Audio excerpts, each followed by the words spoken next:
You're listening to Navigating the French on Paris Underground Radio.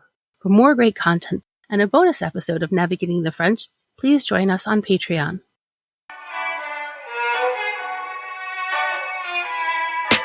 Hello, and welcome to Navigating the French, the podcast where each episode we take a look at a French word and try and see what it tells us about French culture. I'm your host, Emily Monaco. Today I'm joined once again by Lindsey Tramuta, author of The New Paris and The New Parisienne. She's here to explore the narrow stereotype of women living in France's capital city and how an evolution towards a truer image of her is a far better reflection of the vibrant tapestry that is Paris and La Parisienne. I am so excited to welcome back to the podcast, now a frequent guest, Lindsey Tramuta. Lindsey, thank you so much for joining me today. Thanks for having me. And I have to admit that I am remiss that this is the third time you're here and only the first time we're going to be discussing the word Parisienne, which anyone who knows anything about you knows that you've become a bit of an expert on.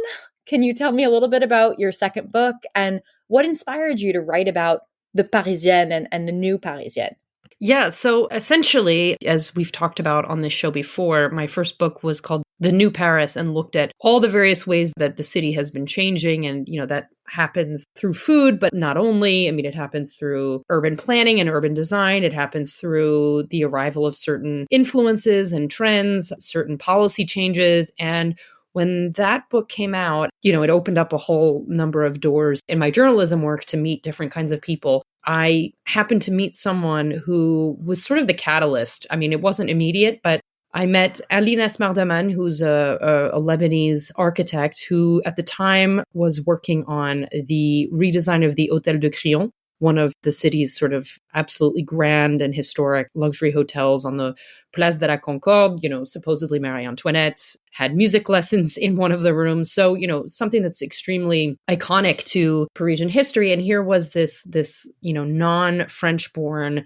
architect spearheading the entire overhaul of the artistic direction of this space. And I was just sort of blown away by that. And, not because she doesn't deserve it. Absolutely she does. But it was just sort of like, this is a woman who is both super Parisian and yet from a completely different walk of life. And I find that kind of profile makes the city all the more interesting. And that's when I started thinking about, okay, if I want to do another book and, continue looking into what facets of Parisian life I could maybe comment on, it became clear after meeting her and really sort of thinking about why I was so moved by her that there was something to look at within the role of the archetypal Parisian woman and how both she's, misrepresented, stereotyped, and, not a full picture of reality, essentially. All right. So I'm hearing you use this word archetype. I think we can also even talk about stereotypes when it comes to the Parisienne, and specifically when we look at her through this foreign and usually Anglo-American lens. I mean, there's this image of the Parisienne that kind of appears again and again and again. So if we begin there, how do you think that most people abroad think of the Parisienne, and where do you think that image of her came from originally? So I think, first of all, there's this idea that the Parisian woman is, fairly lean, fairly intellectual or bourgeois, even fairly attractive, well put together, composed, and most importantly, white, straight. And by straight, I mean heterosexual. She's not a woman with a disability. And there seems to be, there are a couple of facets to this stereotype. One where you see her often as the sort of temptress. So someone who is like sexually promiscuous or maybe just considered a threat to other women in a heterosexual couple. Or she is or concerned with like superficial matters. So whether that's clothing or fashion or artifice of some degree. And all of this really you can start tracing back to primarily one big thinker, Jean-Jacques Rousseau, who was Swiss, but was doing a lot of work in terms of literature at the time. There's a specific book, which I talk about in the book, called Julie and the New Eloise. And in it, he really depicts, or you start to see some of the first depictions of Parisian women as sort of excessively concerned with artificial or material things, very surface level, being sort of maybe a little bit arrogant. And from there, what you have to understand is this is a time where, literature and the arts was a major way that certain ideas could be spread about the world, about people. And so from there, you had depictions in paintings. And if you look at there's a painting called La Parisienne, actually. And if you Google that and you look at the depiction of the woman, you see this very composed, very put together, stylish woman. The thing is over time, it sort of got extended to even working class girls. So you have Grisette and you have, this sort of figure who is still very well composed and fashionable, but is a laborer. So it trickled down. It wasn't just for the elite, but there was still this depiction that kind of, was, I guess you could say, quite reductive. The association with fashion, I think, was really solidified much later when you had the arrival of the Bon Marché, so the department store that was quite crucial in the history of Paris in terms of what it did for fashion and the city in its role as a fashion capital, but also in offering jobs to women. So, for so long, and even well after that, women needed approval from their husbands to not even just have a checking account, that came much later, but even to have employment. And so you would have women who came from all over France to work in this sort of newfound retail role in the fashion capital. So it was a way for them to earn their own money. But what it did also in terms of influence of fashion in associating that industry with the Parisian woman was you had sort of the beginning of sales, promotions, deals on items. You had regularly rotating collections, and you, for the first time, had items that could be tried on. For the longest time, you'd go up into a store and the salesperson would need to hand over an item to you to smell, to try. But, there wasn't this idea that you could just pull something off the rack and try it on. So the Bon Marché was hugely instrumental in really anchoring Paris to the role of and the industry of fashion, and by association, women went along with that. Over time, you could say that the influences of this stereotype were even more solidified by film. Once we get into the film world, that was a clear source of certainly exporting these sort of ideas of French women. You also had brothels. Paris for a long time had what they would call pleasure houses.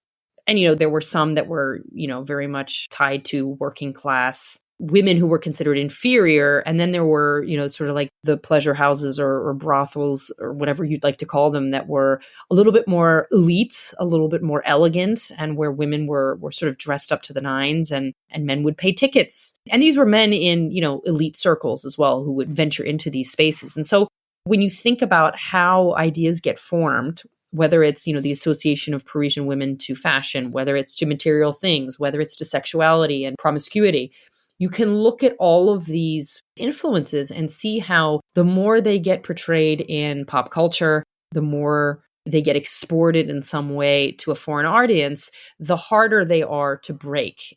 And so if you look at today and you think about, how many people have come through Paris, even just through wartime, before we sort of look at the archetype today, if you think about even the GIs, the American GIs who came through Paris and spent time here, one of the things I found in my research was these brochures that were handed out to GIs, sort of alerting them to the reputation of Parisian women and, kind of signaling that they weren't as easy as, their reputation might lead them to believe, and don't get into relationships with them. They'll break your heart, this and that. All of these things were they tell you how quickly stereotypes became treated as gospel. And so for the American GIs to then have, kind of these warnings ahead of coming to France. And then, as we know, what happens when people come through France for a time is then they take these ideas home with them, and then it becomes another form of truth. I think the fact that today we're in a city that is so fetishized and so heavily represented in pop culture and in sort of the collective imagination, all of these stereotypes built up over generations make them very hard to move away from. Yeah. So obviously we're talking about, this building of this image that isn't the reality. And anytime that our imagined reality is at odds with what's actually happening, we run the risk of stereotyping and overgeneralizing. I'm wondering from your experience and your research, if you think that the effects that we have of framing the Parisienne and seeing her in this way are as detrimental or detrimental in the same ways to other Parisiennes who maybe don't fit that mold as they are to those who fetishize them from the outside. Absolutely. So this is exactly what I tried to sort of reveal in the book through different profiles with people. But essentially, foreign women looking to the Parisian woman have a whole series of attributes that they're never meant to attain. So they can aspire to them. And all of these French brands who have capitalized on what we know to be embellished about the Parisian woman, none of that is actually meant to be attainable. You can buy this perfume, you can buy this makeup, you can buy a trip to Paris, you can dress like her, you can be told how to do your hair like her. But in reality, the idea is not that you will actually be able to successfully emulate her or ever come close to being her. Now, that's obviously, that creates an endless consumer stream for French products or French-made ideas and attitudes, but it's also harmful for the women here. And I say that because representation, while in the last 3 years we've talked sort of to death about the importance of representation and how actually just seeing yourself reflected on screen isn't actually enough, right? Like it does a lot of good, but we need people who are disabled, of color, or of other walks of life in boardrooms and in policy making and all sorts of high levels of decision making in the public and private sphere. But when you've not ever seen yourself on the cover of a magazine or in the pages of a magazine or on television, or you've been stereotyped to death, that level of representation is still critical. And I say that because the US and the UK, I think, are quite ahead of the game. Have they solved the issues of discrimination? Absolutely not. But it is by no means sort of surprising today to see a more healthy variety of faces and backgrounds depicted on screens. Out of Paris in particular is still sort of, working on this issue. And so the women here that I spoke to in the book would say things like, I didn't even know that it was possible for me to aspire to certain professional fields because I wasn't shown that there was a path for that. I was told that I was only ever going to amount to X, Y, and Z. And because I'm, I don't know, let's say Muslim or in a wheelchair, or I come from immigrant parents that, by default, I'm lesser than. That is something that gets nurtured not only through issues of representation, but even, workplace discrimination, through everyday racism and sort of everyday sexism as well. And so almost all of the women I spoke to, even women who are white but are from the suburbs, felt some level of otherness, and that, the Parisian is really just a small selection of characteristics that are not meant to reflect the entire population. The idea is that the Parisienne, as we've been presented with her, is exclusionary by definition. And so that is true both for foreign women and for local women. If you're enjoying this episode of Navigating the French, you may also be interested in our sister podcast, Storytime in Paris, where each week host Jennifer interviews a different author about his or her book set in Paris or France. Navigating the French will be right back after a word from our sponsors. And now, back to Navigating the French. And I hear you addressing, and I think it's so essential, and I think a little bit surprising maybe to Americans to realize that Paris and France in general is still several steps behind in terms of the still very uphill climb we are on towards equal representation of, racial, ethnic, linguistic, religious, sexual orientations, and all of these different subsections of the population, both in the United States, and in France. We're both from the US, but I'm sure this is an issue that we're facing sort of across the board. I'm curious too, in addition to this sort of range of backgrounds, when it comes to the Parisienne and that mythical Parisienne who, has this confidence that you were talking about, who has maybe this more open sexuality, who could be a temptress. There are characteristics, if we don't want to call them attributes, of a Parisienne in that archetype. Are there any characteristics that you found as you were doing these profiles and interviews that you saw surfacing again and again among Parisiennes that make them stand out, aside from the fact that they just live in Paris? Is there anything about the true Parisienne, the new Parisienne, that actually does sort of unite these women?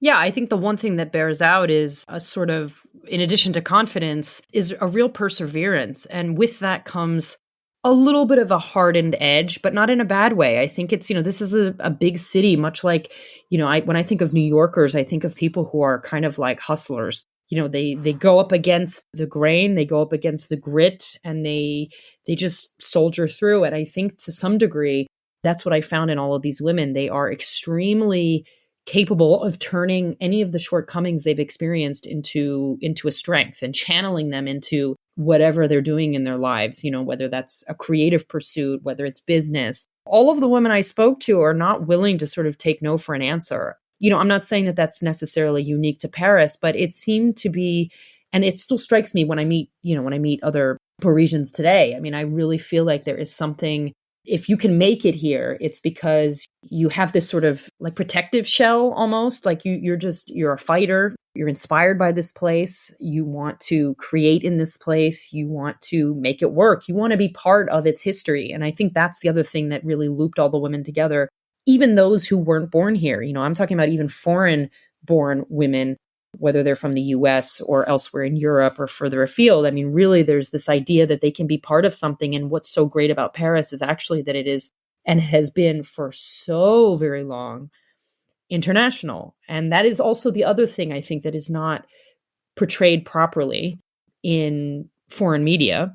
And I say that even in reference to like magazines that might be distributed in Japan, because I know there's a very deep relationship between France and Japan. And there's, something called the Paris syndrome, which is that Japanese in particular come to Paris and need psychiatric help when they are confronted with a reality that does not match the fantasy. And there's this intense culture shock, and they need sort of help guiding their experience because it's not, it didn't match their expectations. And I think that tells you that there's something wrong in the portrayal of the population. And so when you think about how some people come into Paris on the RER train from the airport and they're sort of like stunned by the level of diversity that they're coming across on the train alone, that to me says we are not sharing properly enough how global this city actually is. And so for these women, what they find really nourishing and inspiring is to be part of this truly global metropolis. And I think it's worth highlighting because the idea that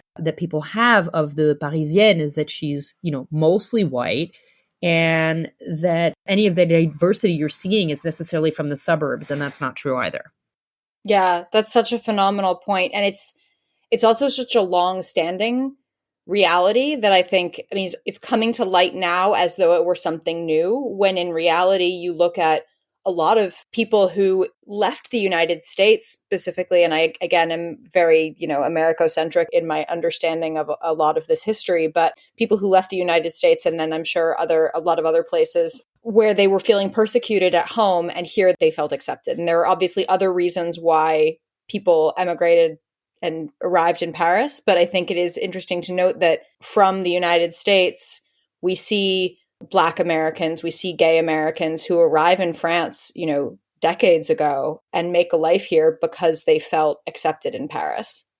Yeah. And the one thing to highlight about that, and this is something that some of the women address head on in my conversations with them, someone like James Baldwin or even Ta-Nehisi Coates, when he spent time in Paris, so that's obviously a much more contemporary example, they were accepted because they were still considered American. And the French tend to, if you listen to Rokhaya Diallo and some of her commentary, but also some Asian Americans, but particularly when it comes to Parisians of West African descent, or even North African descent, it's this idea that, well, a Black person from the United States is treated differently because there's still this idea that America is, for lack of a better term, cool or respectable. Obviously there are moments in history where that has absolutely not been true, the Bush years primarily. But there's this idea that, this is the country that produced Obama. And Obama was highly respected here and sort of idolized in a lot of ways and admired. And so Black people from America are put in a different category altogether than Black French people who come from an African culture, right? So Rokhaya Diallo's parents are Senegalese. she felt like she was always being told, and this is something we hear time and time again, she was always being asked, like, well, where are you really from? And she's like, I'm from the 19th arrondissement. That's where I was born. And they're like, no, but like, where really? And so it's this insistence that, it isn't enough to say, I'm French, and yes, this is what I look like, and no, I'm not white. You have to, everyone is sort of reduced to their origins. But if you are Black American, you're sort of given this, like, I don't know what to call it, whether it's like a free pass. That's not really the word either. But I just mean that there's a level of respect that seems to be almost unthinking. Like, I don't know that anybody who would say like, oh, Rokhaya shouldn't be respected in the way that, one of her peers out of DC would be respected here. I don't think people are thinking it through. It's like so ingrained in French attitudes that somehow if you're from the African continent, you're lesser than. And so she, interestingly, one of the things she said was she never felt more French than when she was in the US traveling. And when she goes to the US, people will say, where you're from? She says Paris. And they're like, oh, amazing. We love Paris. And that's not to say the Americans don't do that with their own people. Where are you really from? I mean, of course that happens. But for whatever reason, when she has confronted people who ask her where she's from when she's in the US, they take what she says, I'm Parisian, and stop. It doesn't go further than that. And I thought that was really interesting, the way that you could be accepted in another place and not at home. Especially, and this is something I talk about in the book, about how Black actresses and actors, but primarily actresses in French cinema or on French television, have been relegated to super reductive, stereotypical roles. So either that's like the nanny, a sanitation worker, a prostitute. These actresses are like, I've trained and, done how many different types of projects, and you still want to give me this, like, I couldn't possibly play a role that is positive or, not even just positive, but like, I can't even, like, God forbid I'm in the leading role, And so I think that goes a long way in feeding the way people react to, people of color who are actually born in France and people of color who come from the US, for example, and just sort of the hierarchy of perceived value. Yeah. Now, you wrote this book in 2020. And since then, we've had 3 years, and I'm sure that you've met some really amazing, astounding Parisienne who are doing all sorts of exciting things. Is there anyone, any handful of Parisienne who you're looking up to right now who maybe didn't make it into the book for whatever reason? Someone who's got your attention recently?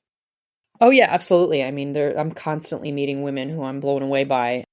The book came out in 2020, but I was writing it in 2018 and 2019. So it's like, it's at some point you have to put a cutoff on there. That's always really challenging. I've recently finally connected with this jewelry designer named Fanny Boucher, who is absolutely phenomenal. Her jewelry line is called Bangla Begum. She had lived for like 11 years in India. She has a studio in the 10th arrondissement. She is just so fascinating, comes from sort of, like small town in, I want to say, was it in the Lorraine.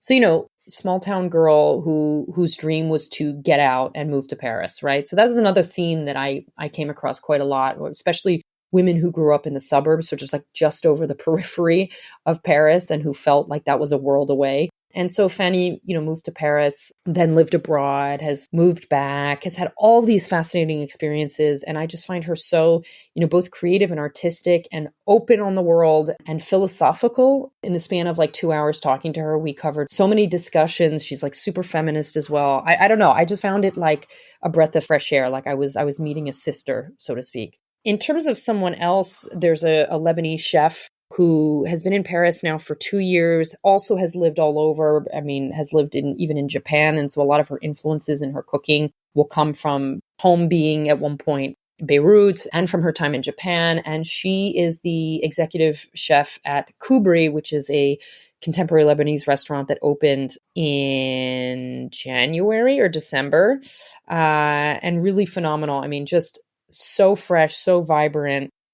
She was raising her son as a single mom for quite a while, found happiness again, has a 6-month-old, and is also, leading the kitchen in this like very successful new restaurant. I don't know. I just found her to be someone who's been able to reinvent herself and has had to because of, whether it's the turmoil in her own country or personal turmoil in an amorous relationship, and just the sheer dedication and perseverance to creating a new path for herself. I just find her so unbelievably dedicated to figuring it out, I guess, and how, she really loves being able to be in Paris now and build something here. So she's another one. And then I love being able to follow what the women in the book have been doing. And some of them have really evolved already in the last, 2-3 years. Some have books that are about to come out. When I think of Sandra Ray, who has a company called Glowy, which is all about bioluminescent lighting as an alternative to super energy dense traditional lighting. I mean, using science and using the naturally iridescent light that comes out of certain fish in the ocean, and seeing that she's actually got this into small towns as sort of pilot tests, most notably in Rambouillet, which is not far from Paris, and showing that you can use technology for good, and technology that is, when you think about the conversations we're having around tech like AI and chat GBT and all of this stuff, you're like opening Pandora's box. And here what she's doing is trying to say, maybe we can have more sustainable lighting sources by using some of the, resources that we already have, and just super, super innovative. And so I love seeing what she's doing and how far along she's come. All of them have sort of a continuing story. And I think that's the thing. Like, the book is a starting place. And now whatever they're doing now, it doesn't change the story that I shared of them in those pages, but they're still going on to create. And if they've left Paris, or they live in the countryside or just outside of Paris now, then their influence has still been felt in the city. And I think that's something to capture, that, this isn't just a blip in time. It's actually these people are making a lasting influence. Absolutely. And I discovered so many people through your book, and recently ate at Kubri and found the food incredible. So the fact that I knew it was a female chef, but hearing about everything that she has overcome to get herself here, it's just so exciting to be around such strong and persevering women. And that's part of what's so great about living in Paris. If you're enjoying this episode of Navigating the French, you may also be interested in our sister podcast, Don't Miss This, which will clue you into some of the most interesting events happening in Paris right now. Navigating the French will be right back after a word from our sponsors. And now, back to Navigating the French. Which brings me to my last question. I'm curious to see if you've lived this in any way, in a similar way to the way that I have, because I'm originally from the US and I was naturalized as a French citizen. But I feel as though laying claim to my Frenchness is a bit of a prickly sort of thing to say. If I claim to be French, a lot of French people don't look too kindly on that. But when I say that I'm Parisian, that seems to be something that you can become a little more easily in the French mind than becoming French.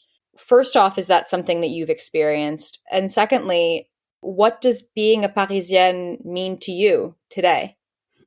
Yeah, it's such an interesting question and sentiment, because I do find that when people say, like, where were you born?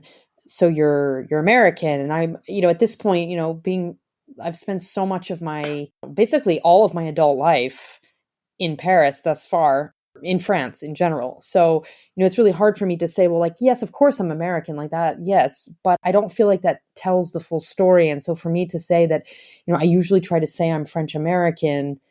And if they really push further, then we can go into what that means, and that I was naturalized. But, I think, first of all, you and I speak quite a similar level of French, and I think we can probably bluff some people, which is when they say things like, well, do you have a parent that's French? And it's like, again, it's this need to sort of know where to categorize us. But with Parisian, I think almost, a lot of people I've spoken to, even for the book, felt like, I don't know if I should call myself Parisian.